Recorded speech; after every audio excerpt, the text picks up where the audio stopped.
I've always been paid to cry at strangers' funerals. It's not something you advertise at dinner parties, but it pays the bills. My name is Fiona Young, and I'm a professional mourner. A job that earns me curious stares and uncomfortable silences when mentioned in casual conversation. That October evening, I was dragging my exhausted body onto Flight 847 to Fort Worth, the weight of 3 back-to-back funerals hanging on me like the storm clouds outside the airport windows. My blonde hair was still stiff with hairspray, and my blue eyes were red-rimmed from hours of professional sobbing. "Window seat 24A, I muttered to myself, shuffling down the narrow aisle. And there she was, a woman with fiery red hair sprawled across my assigned seat, her eyes closed as if claiming territory. "Excuse me," I said, tapping her shoulder. "I believe you're in my seat." When she opened her eyes, startling green like shallow ocean water, something peculiar happened in my chest, a flutter, an awareness. "Let me check," she said, fishing out her boarding pass. "Damn, I'm 24 billions. She shifted over with obvious reluctance. "I always book window seats." "So do I replied, settling in beside her, our elbows awkwardly negotiating the shared armrest. The woman clutched a vintage-looking makeup case protectively on her lap. Not the typical cosmetics carrier, something professional, with compartments and specialized tools visible when she unzipped it to retrieve a business card. "Autumn Edwards," she said, passing me the card. "Since we're going to be sardines for the next 2 hours." "Mortuary cosmetologist," I read aloud, my interest genuinely piqued. "You do makeup for the dead," she finished matter-of-factly. "And you are?" "Fiona Young," I said, offering my own card. "Professional mourner." Her perfectly shaped eyebrows shot up. "You're paid to cry at funerals? You're paid to put makeup on corpses?" Our unexpected laughter was interrupted by violent turbulence that sent the plane dipping. My hand instinctively shot out, grabbing whatever was closest, which happened to be Autumn's wrist. Her skin was cool against my panic-heated palm. "Not a fan of flying?" she asked, not pulling away. "Not a fan of plummeting to my death," I clarified, slowly releasing her. "Fair enough." As the plane stabilized, our conversation continued. I learned she was returning from a specialized training conference, dreading going back to work after a client's family had complained about her work. Apparently, their patriarch looked too happy in his casket. "It's a thankless job sometimes," she sighed. "People have such specific expectations about how their loved ones should look in death." "Try being told you're not crying convincingly enough for someone you've never met," I countered. "Why mourning, of all professions?" I rarely answered this question honestly, but something about her direct gaze made me tell the truth. I lost everyone who mattered all at once. Car accident. After crying at those funerals, nothing else feels real enough to hurt anymore. Her fingers brushed against mine on the armrest. Accident or intention, I couldn't tell. "And you?" I asked quickly. "Art school dropout who's good with makeup and doesn't mind clients who don't complain about the results," she said with a wry smile, though something in her eyes suggested deeper waters. When the plane touched down in Fort Worth, I found myself reluctant to part ways. We walked together through the terminal, our conversation flowing surprisingly easily for 2 strangers with morbid professions. "Maybe I'll see you around," Autumn said at the taxi stand. "Fort Worth isn't that big, and we both work with the departed." "Maybe you will," I replied, suddenly aware I was still carrying her business card, turning it over repeatedly between my fingers. 3 days after our flight, I found myself performing at the Westlake Funeral Home. The deceased was Harold Chambers, oil magnate and philanthropist, a man wealthy enough to hire 5 professional mourners. I stood in the 3rd row, dressed in tasteful black, perfecting the art of the dignified sob when I spotted her across the room. Autumn Edwards was discreetly adjusting something on Mr. Chambers's face, a final touch-up before the viewing began. Her red hair was pulled back severely, accentuating her sharp jawline. Our eyes met briefly. She gave an almost imperceptible nod, before disappearing behind a side door. Later, as mourners filed out, I lingered, ostensibly to speak with the funeral director. In reality, I was hoping for another glimpse of the enigmatic makeup artist. "You were very convincing," came her voice from behind me. "For a moment, I almost believed you were Chambers' long-lost daughter." I turned, finding her leaning against a column. "Professional secret. I research my subjects. Makes the performance more genuine." "I do the same," she said. Chambers was particular about his appearance in life. I gave him the same dignity in death. We stood awkwardly for a moment before I blurted, "Would you like to get coffee sometime?" "I'm actually heading to the cafe across the street right now," she replied. Professional hazard. I need caffeine after a major client. The cafe was quiet, tucked between a bookshop and a florist. We claimed a corner table, both instinctively choosing seats that faced the door. "People never understand our jobs," Autumn said, warming her hands on her mug. "They think it's morbid or exploitative." I nodded. My sister stopped inviting me to parties because I bring down the mood with my death job. "At least you deal with the living." "I get the how can you touch dead people reaction. The living can be worse than the dead," I countered. "They have expectations." Her laugh was unexpected, bright and genuine. Her entire face transformed, years falling away. True. My clients never complain about my color choices. We talked for 2 hours. Autumn had studied fine arts before finding her unusual niche. I shared stories of the strangest funerals I'd attended, including one where I'd been hired to wail dramatically for a pet iguana. Our coffee encounter led to drinks the following week at a small bar downtown. Autumn wore her hair loose this time, the red waves catching the low light. She looked different outside work, softer somehow, in jeans and an emerald blouse that matched her eyes. "So what's the weirdest request you've ever gotten?" I asked, sipping my martini. "Had to make a grandmother look exactly like her driver's license photo, from 1962. "Did you manage it?" "Family cried when they saw her. Said she looked just like they remembered." Pride tinged her voice. "You?" "Had to break down dramatically at the grave of a man whose widow wanted to make his mistress uncomfortable." Autumn's laughter drew glances from other patrons. "Did it work?" "The mistress left early." Mission accomplished. As she reached for her wine, her hand brushed mine across the table. Neither of us pulled away immediately. There was a moment, stretched and electric, where something shifted between us. "I have a difficult client tomorrow," I said, breaking the tension. "Widow wants me to sob inconsolably, but the deceased's business partners need me to maintain decorum. Contradictory instructions. I deal with that constantly," she sympathized. "Come by the mortuary before. I could use an opinion on my work, and maybe we can strategize your performance." "Is that allowed?" "I'm the one holding the airbrush at 6 a.m. No one questions my visitors." As we parted outside, the autumn breeze carried the scent of her perfume, something subtle with notes of vanilla and sandalwood. We hovered in that uncertain space where a handshake seemed too formal, a hug too intimate. "Tomorrow, then?" I said finally. "Tomorrow," she echoed, her fingers briefly squeezing mine before she turned away.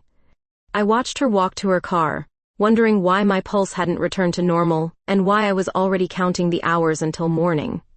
I was reviewing funeral notes for an afternoon service when my phone exploded with notifications. Breaking news alerts, text messages, missed calls, all within seconds of each other. The headline made my blood freeze: "Priceless jewelry missing from prominent socialite's casket, professional mourner questioned." My hands trembled as I clicked the link.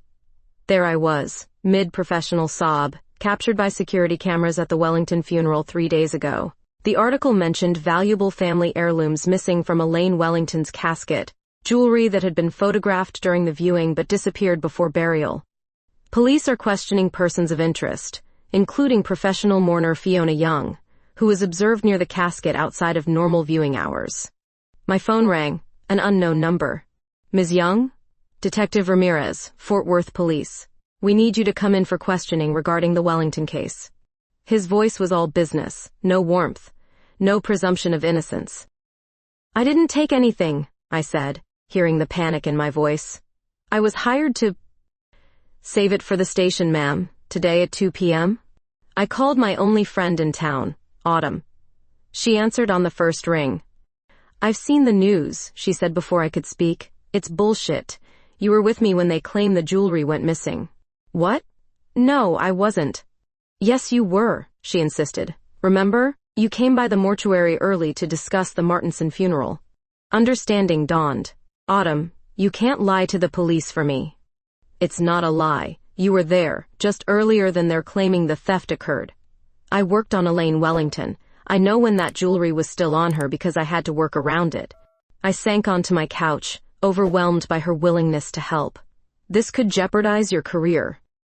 So could saying nothing when I have relevant information. The police station was intimidating. All fluorescent lights and hard surfaces. Detective Ramirez was equally hard-edged, mid-40s, perpetual frown, eyes that had seen everything and believed nothing.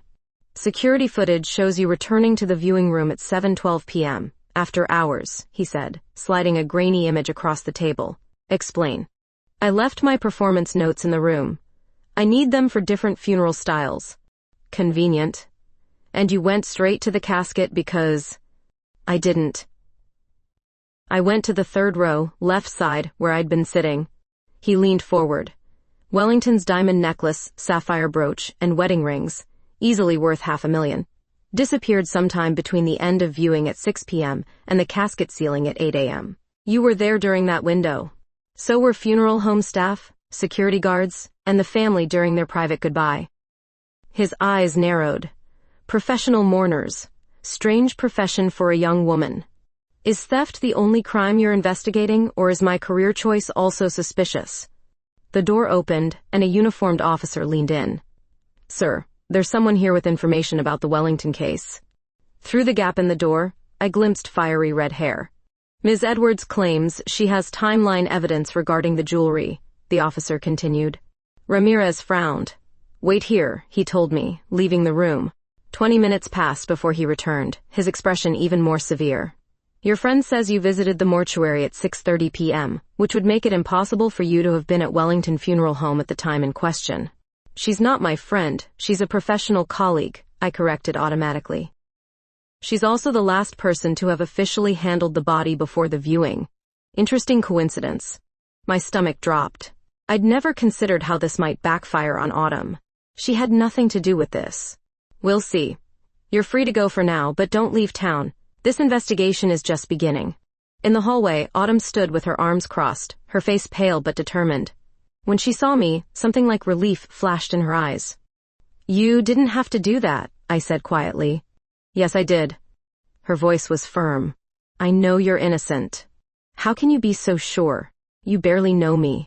She stepped closer, her green eyes intense. I'm an excellent judge of character. It's why I'm good with the dead. They can't hide who they were. Detective Ramirez emerged, watching us with suspicious eyes. Ms. Edwards, we'll be following up. Your timeline directly contradicts our evidence. Your evidence is incomplete, she replied coolly. Check the mortuary security cameras.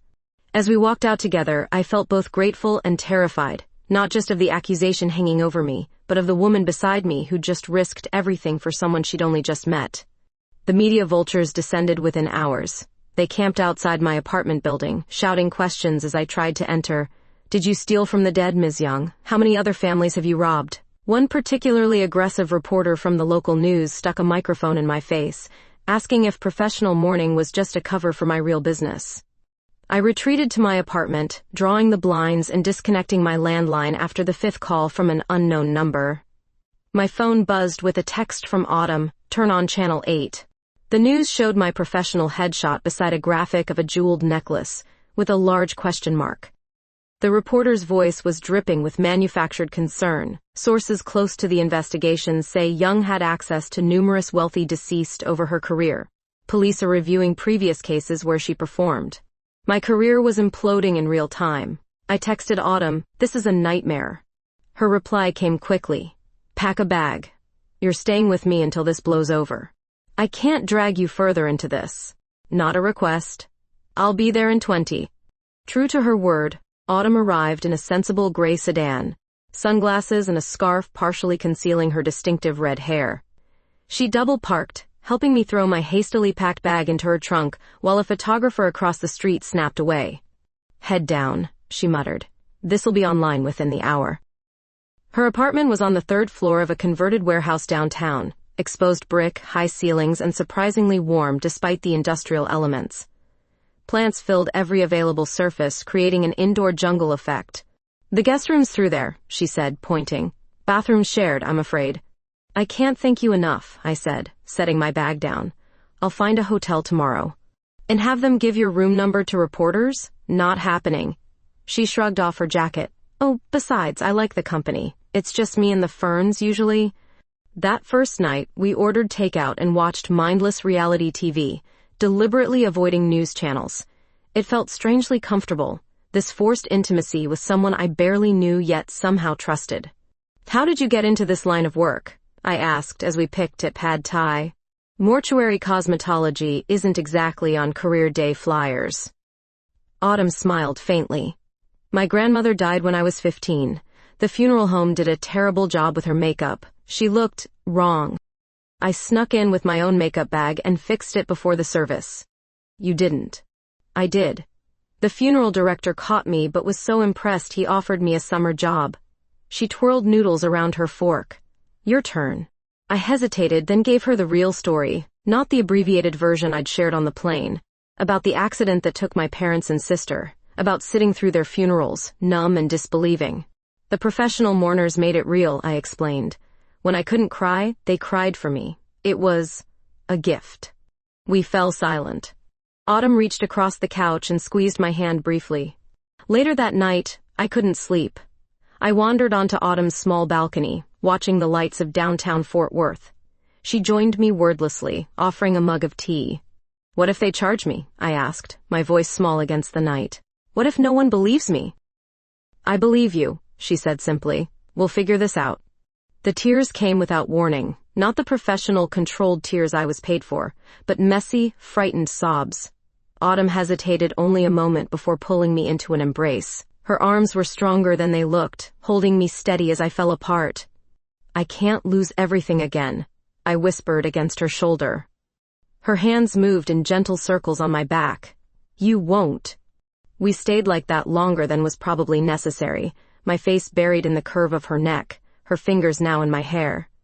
When I finally pulled back, our faces were inches apart. Something flickered in her eyes, something that made my breath catch, before we both stepped away. The next morning brought awkward politeness as we navigated sharing a bathroom and kitchen. I caught her watching me as I made coffee, but she quickly looked away when our eyes met. We spread the case files Autumn had assembled across her kitchen table. Funeral home schedules, Wellington viewing logs, mortuary records. As we leaned over a timeline, our heads nearly touching, I became acutely aware of the scent of her shampoo. Something herbal and clean. "If we can prove when the jewelry was last documented on the body," Autumn began. I found myself staring at her lips as she spoke, the way they formed around technical terms. When she looked up suddenly, catching me, I jerked back so quickly I nearly toppled my chair. "Sorry," I mumbled, though I wasn't sure what I was apologizing for. "Don't be," she replied softly, and the air between us seemed to change. 3 days into my exile at Autumn's apartment, she came home with a determined look and a thick folder tucked under her arm. "I need to show you something," she said, spreading glossy photographs across the kitchen table. I recognized Elaine Wellington's pale, serene face immediately. These were Autumn's before and after cosmetic work photos, standard practice in her field, but jarringly intimate to view. "Look here," Autumn pointed to a close-up of Wellington's neck and collarbone. "See this discoloration?" I leaned closer, our shoulders touching. "Bruising?" "Exactly. Hidden under makeup, but extensive." "Now look at the placement." Her finger traced a pattern that roughly matched the missing necklace. "This bruising pattern suggests the necklace was forcibly removed while blood was still circulating. Meaning before death or very shortly after," I whispered, the implications hitting me. "The police timeline assumes the jewelry was taken during or after viewing, but this suggests it was gone before she even reached me." Hope flickered for the first time since this nightmare began. "Have you shown these to the police?" "I'm building a case first. These photos alone aren't conclusive." She ran a hand through her fiery hair, frustration evident. "I need the original intake photos from when the body first arrived." "How do we get those?" "I'm working on it," she said cryptically. We stayed up until dawn, poring over funeral documentation, plotting timelines on butcher paper Autumn had tacked to her living room wall. Somewhere around 3 a.m., Autumn disappeared into her bedroom, returning with a bottle of whiskey and 2 glasses. To clear thinking, she toasted, the amber liquid catching the light. The whiskey warmed my throat, making the late hour feel conspiratorial. We'd moved to the floor, surrounded by papers, our backs against the sofa. Autumn had changed into sweatpants and a faded t-shirt, looking younger, more vulnerable. Why are you helping me? I finally asked the question that had been haunting me. You're risking your career for someone you barely know. She contemplated her glass before answering. I know what it's like to be wrongfully accused, to have no one believe you. She took another sip. Besides, I'm a good judge of character, remember? Still, most people would have stayed away. I'm not most people. Her smile was slight but genuine. No, you certainly aren't, I agreed, suddenly intensely aware of how close we were sitting. We worked for another hour before Autumn had a breakthrough, a notation about Wellington's personal effects upon arrival at the mortuary. This inventory lists the necklace as not present during intake, she said, excitement raising her voice. It directly contradicts what the family claimed. We've got them. I grabbed her hands impulsively. The moment stretched, expanded. Our celebrations stalled as something else took its place. Autumn's eyes dropped to my lips, then back up. I couldn't breathe, couldn't think. Later, I wouldn't remember who moved first, only that suddenly her mouth was on mine, tentative at first, then hungrier. Her hands found my face, holding me as though I might disappear. I tasted whiskey and possibility as the papers around us scattered, forgotten. When we finally broke apart, both breathless, a look of wonder crossed her face. I've wanted to do that since the airport, she confessed. Words failed me, so I kissed her again, feeling her smile against my lips. Morning brought sunlight streaming through windows, and the awkward awareness of boundaries crossed. Autumn was already at the kitchen table when I emerged from the guest room, her hair damp from showering, her expression unreadable. About last night, I began. We should focus on clearing your name, she interrupted, not unkindly. One crisis at a time. Before I could respond, my phone chimed with a text message. The color drained from my face as I read it. What is it? Autumn was instantly alert. I turned the screen toward her. Stop digging if you know what's good for you. Your makeup friends should be careful too. How did they get your number? She demanded. I don't know. Fear clenched my stomach. Autumn, I'm so sorry. I never meant to put you in danger. She took the phone, reading the message again. When she looked up, her expression wasn't fearful. It was determined. This means we're getting close, she said. They're scared.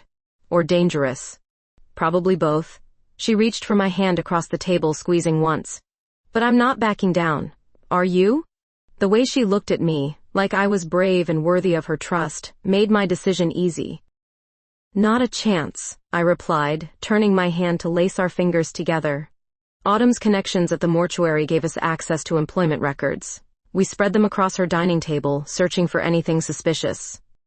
Bradley Young, Autumn said suddenly, tapping a personnel file.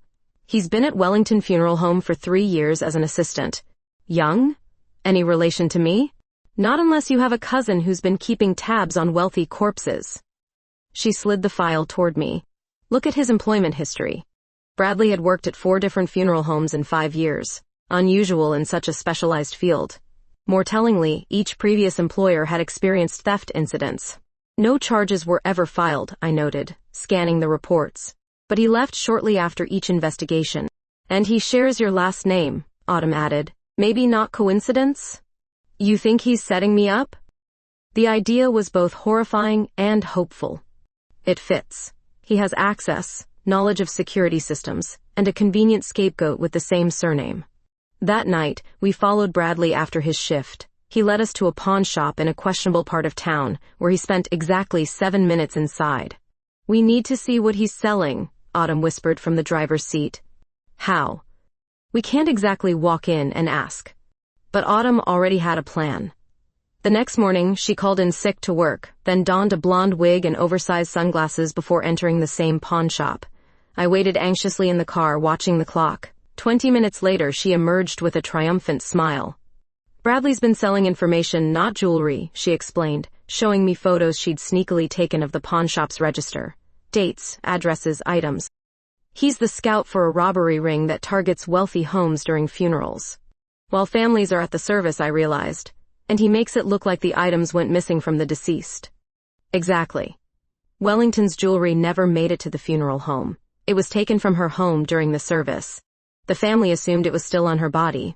We were so engrossed in our discovery that we didn't notice the storm gathering until fat raindrops began pelting the windshield. Within minutes, visibility dropped to near zero. Autumn guided the car to a side street, where we could wait out the worst of the downpour. "We should call Detective Ramirez," I said, watching rain stream down the windows, cocooning us in a private world. "Not yet. We need more proof linking Bradley directly." Rain drummed on the roof as silence stretched between us. Since our kiss 2 nights ago, we'd been dancing around each other, professional during the day, carefully distant at night. "About what happened," Autumn began, her voice barely audible above the storm. "We don't have to talk about it," I offered, though my heart hammered at the memory. "I think we do." She turned toward me, her green eyes intense. "I don't regret it." Her directness took my breath away. "Neither do I. But the timing is terrible," I finished for her. "I know." The rain enclosed us, the world outside blurred and distant. Autumn's hand found mine across the center console. "I've never—" She hesitated. "With a woman—" "Neither have I admitted, though I'd thought about it, more often since meeting her. But I can't stop thinking about you." Her voice dropped lower. "About us." I leaned across the space between us, my soaked jacket dripping onto the seats. "Then don't stop." Our second kiss was different, deliberate, searching. Her hand slid into my wet hair, pulling me closer across the awkward space between our seats. The windows steamed as the storm raged outside, matching the intensity building between us. When we finally broke apart, breathless and damp, I couldn't help but laugh at our circumstances. Fugitive and witness, making out in a car like teenagers. "We should head back," Autumn said reluctantly. "Continue this somewhere less cramped." The drive to her apartment was charged with anticipation. We barely made it through her door before she pressed me against the wall, her kiss more urgent now. My wet clothes clung uncomfortably, but I couldn't focus on discomfort with her hands exploring the curve of my waist, the small of my back. "You're soaked through," she murmured against my neck. "So are you," I replied, tugging at her equally drenched shirt. That night, we discovered each other slowly, reverently. Her artist's hands mapped my body with the same care she brought to her professional work, attentive to every reaction, every sigh. I traced the freckles across her shoulders, connecting constellations on her pale skin. We moved together in the half-light, learning a new language neither of us had spoken before but somehow instinctively understood. Later, wrapped in her sheets and each other, I felt a peace that had eluded me since long before the accusation, perhaps since the accident that had taken my family. Autumn's head rested on my chest, her breathing even and deep. "We still have to deal with Bradley," she mumbled sleepily. "Tomorrow," I whispered, pressing a kiss to her forehead. "Tonight is just for us." Detective Ramirez wasn't immediately convinced by our evidence against Bradley Young. "Circumstantial," he said, leaning back in his chair at the police station. "The employment history is suspicious, and the pawn shop visits raise questions, but nothing directly connects him to the Wellington jewelry." "What about the mortuary intake forms?" Autumn pressed. "They clearly show the jewelry was missing before the body arrived." "Which only proves it wasn't Ms. Young who took it from the casket," Ramirez countered. "Not that Bradley took it from the Wellington home." I felt defeat looming until Autumn straightened suddenly. "What about setting a trap?" The detective raised an eyebrow. "I'm listening." "The Abernathy funeral is tomorrow. Leonard Abernathy, tech millionaire. His obituary mentions family heirlooms being buried with him. You want to use a dead body as bait?" Ramirez seemed equal parts impressed and disturbed. "We want to catch a thief," I corrected. "Autumn and I both work the funeral. Bradley's on shift. If he's selling information to thieves, this is too lucrative a target to pass up." After much persuasion and several calls to supervisors, Ramirez reluctantly agreed. The plan was simple. Spread word of valuable cufflinks being interred with Abernathy. Monitor all communications from the funeral home, and track any suspicious activity during the service. As we left the station, Autumn's professional composure crumbled. "I can't believe I suggested using a client as bait." "It's to protect future clients," I reminded her, though my own stomach churned at the deception. Back at her apartment, we prepared for our roles in tomorrow's operation. I practiced my professional mourning techniques, while Autumn assembled her specialized makeup kit. The normalcy of these actions provided comfort against the growing tension. "What happens after?" she asked suddenly, her hands stilling over her tools. After we catch Bradley?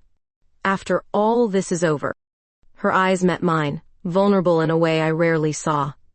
Do you go back to your life, and I go back to mine? The question caught me off guard. In the intensity of clearing my name, I hadn't thought beyond vindication, but now, looking at her, this woman who'd believed in me when no one else did, I couldn't imagine returning to my solitary existence. I don't want that, I admitted. But I don't know what happens next either. She crossed the room, taking my hands in hers. I'm scared, she confessed. Not of Bradley or the operation, but of how much I've come to need you. I feel the same way. The words tumbled out, years of carefully maintained emotional walls crumbling. It terrifies me. Autumn glanced at my lips, then back to my eyes. Without warning, she pulled me toward the supply closet where she kept her professional materials. Once inside the small space, surrounded by mortuary supplies and chemicals, she pressed me against the shelving units. We might not get another chance, she whispered, her mouth hovering near mine. If something goes wrong tomorrow... I silenced her doubts with a kiss, fierce and claiming. Her body pressed against mine, warm and vital amid the tools of her death-adjacent profession. The contrast wasn't lost on me, this moment of passion surrounded by reminders of mortality. Morning arrived with unwelcome speed. We dressed in professional attire, my somber morning clothes, her neat lab coat over a modest dress, and drove separately to Wellington Funeral Home. Detective Ramirez and 2 plainclothes officers were already positioned as mourners when we arrived. Bradley was there too, arranging flowers near the casket, his movements efficient and unremarkable. Nothing about his demeanor suggested he was feeding information to thieves, but the most dangerous predators often appeared harmless. Places, everyone, Ramirez murmured as we passed by. Ms. Young, your performance needs to be convincing enough to draw attention but not so dramatic you can't observe Young. I nodded, taking my position near the back of the viewing room. Autumn disappeared into the preparation area, ostensibly to make final adjustments to Abernathy's appearance. The service proceeded according to plan. I sobbed elegantly at appropriate moments, noting Bradley slipping away twice to use his phone. Ramirez's officers tracked his movements while maintaining their cover as mourners. Everything was working perfectly, until it wasn't. As the service concluded, one of the plainclothes officers approached Bradley too directly. Something in her manner must have alerted him because suddenly he was backing toward the preparation room, panic evident on his face. Damn it, Ramirez muttered, abandoning subtlety to follow. Young, stop. I realized with horror where Bradley was heading, the same room where Autumn was working alone. I abandoned all pretense of professional mourning and raced toward the preparation room. Years of practiced composure vanished as pure fear propelled me forward, not for myself, but for Autumn. Through the narrow window in the door, I could see Bradley had cornered Autumn against her workstation. In his hand, a bottle of embalming fluid was brandished like a weapon. Detective Ramirez was shouting orders from the hallway, but Bradley had barricaded the door with a metal cabinet. I need a distraction, Ramirez barked, trying to force the door. He's threatening to splash her with chemicals. An idea struck me, something so outrageous it just might work. Give me 30 seconds, I said, hurrying to the public address system near the reception desk. I flipped the switch and took a deep breath, channeling every ounce of professional skill I possessed.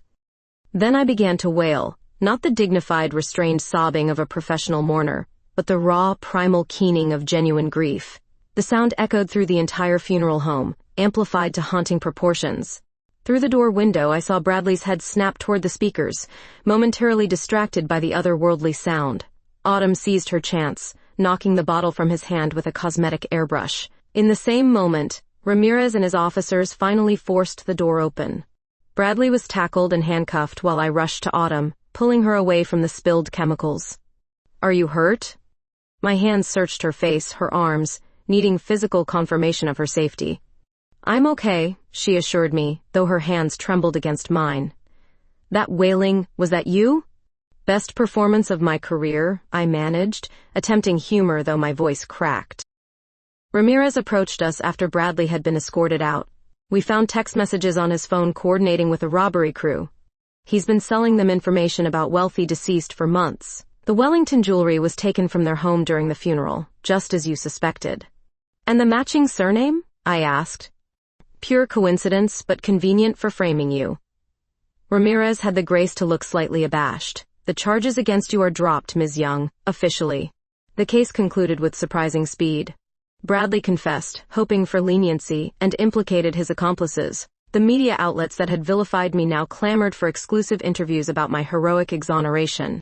That evening, I returned to my apartment for the first time in weeks. The reporters were gone, replaced by a small pile of mail and apologetic notes from neighbors who'd believed the worst. The space felt smaller than I remembered, and strangely empty. I was packing an overnight bag to return to Autumn's when my phone rang. "Turn on Channel 8, she said without preamble. The local news was running a special report. Professional mourner cleared. Funeral home assistant confesses to theft ring. My photograph appeared, followed by a brief interview with Detective Ramirez praising my unconventional assistance in solving the case. "You're famous," Autumn teased. "Infamous, more like it." I zipped my bag. "Is your invitation still open?" "Which one?" "To stay with you tonight." Her voice softened. "That invitation is permanently open." When I arrived at her apartment, she greeted me with champagne and takeout. To vindication, she toasted, glasses clinking in the soft light. "To new beginnings," I countered. Later, as we lay tangled in her sheets, all the fear and tension of the past weeks finally released. Her touch was both gentle and urgent, mapping my body with newfound confidence. I responded in kind, discovering the places that made her breath catch, her back arch. "I thought I might lose you today," I whispered against her collarbone. "Never," she promised, her fingers tracing patterns across my skin as our bodies moved together in perfect rhythm. Afterward, wrapped in each other's arms, we talked about the future, something I hadn't done since losing my family. For the first time in years, I found myself making plans that extended beyond the next funeral. "My lease is up next month," I mentioned casually, though my heart raced. "Is that so?" Autumn propped herself up on one elbow, her red hair falling like a curtain around us. "I happen to know a place with excellent light for practicing mourning techniques." "Does this place come with a mortuary cosmetologist?" "Package deal." Her smile was radiant. "Take it or leave it."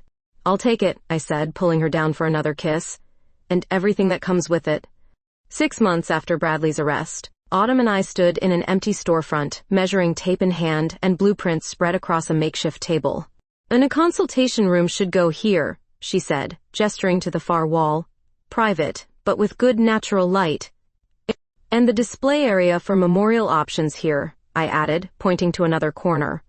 Dignified Departures was becoming reality, our joint venture combining mortuary cosmetics and professional mourning services. The idea had come to us during a late-night conversation, both of us lamenting how our professions were misunderstood yet deeply necessary. "People deserve dignity in death," Autumn had said, "and those left behind deserve genuine comfort." The business launch was scheduled for next week. Already we had inquiries from 3 funeral homes, impressed by our unique approach to memorial services. "Do you ever think about how strange this is?" I asked, wrapping my arms around her waist from behind as she measured a doorway. "That something so terrible brought us together? I think about how I sat next to the wrong window seat and met exactly the right person," she countered, leaning back against me. Life had settled into a rhythm I'd never expected, but now couldn't imagine living without. We'd moved into a larger apartment together, combining her plants and my collection of antique handkerchiefs used for professional crying. Our careers, once parallel tracks dealing with different aspects of death, had merged into something meaningful and uniquely ours. The reception for our business opening drew a surprising crowd: funeral directors, former clients, even Detective Ramirez, who'd become something of an unexpected ally. "Who would have thought," he said, raising a glass of champagne. "The professional mourner and the mortuary cosmetologist, making death a little less terrible for the rest of us." Midway through the reception, I caught Autumn's eye across the room. With a slight tilt of her head, she indicated the stairs to the rooftop. I followed a few minutes later, finding her leaning against the railing, Fort Worth's autumn skyline spread before her. The setting sun painted everything in gold and amber, matching her fiery hair. "Too many people?" I asked, joining her. "Too many people who aren't you," she corrected, pulling me close. Her kiss tasted of champagne and possibility. Against the backdrop of the city where we'd found each other, we held on as though we'd never let go. "I have something for you," she said, reaching into her pocket. It wasn't a ring. We'd already decided that particular tradition could wait, but a small antique key on a silver chain. What's this? A key to the chapel in New Orleans where my grandparents got married, she explained. I thought maybe next spring. Words failed me, so I answered with another kiss, this one promising futures and forevers. 2 weeks later, we boarded a flight for our first vacation together, a working holiday visiting unique funeral traditions across the country.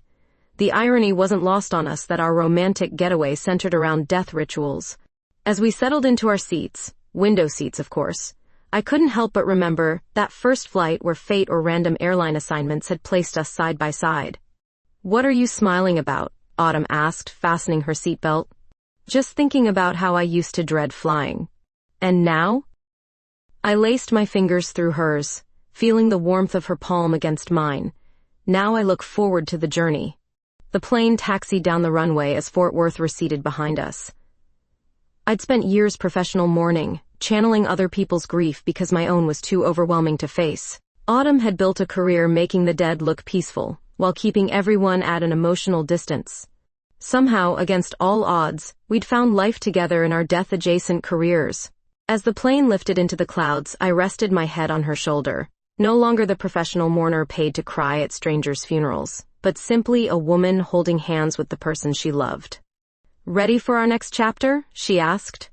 Looking into her green eyes, I knew with absolute certainty that whatever came next, business challenges, family traditions reinvented, quiet evenings surrounded by her plants and my handkerchiefs, we would face it together. Always, I replied, as the horizon opened endlessly before us.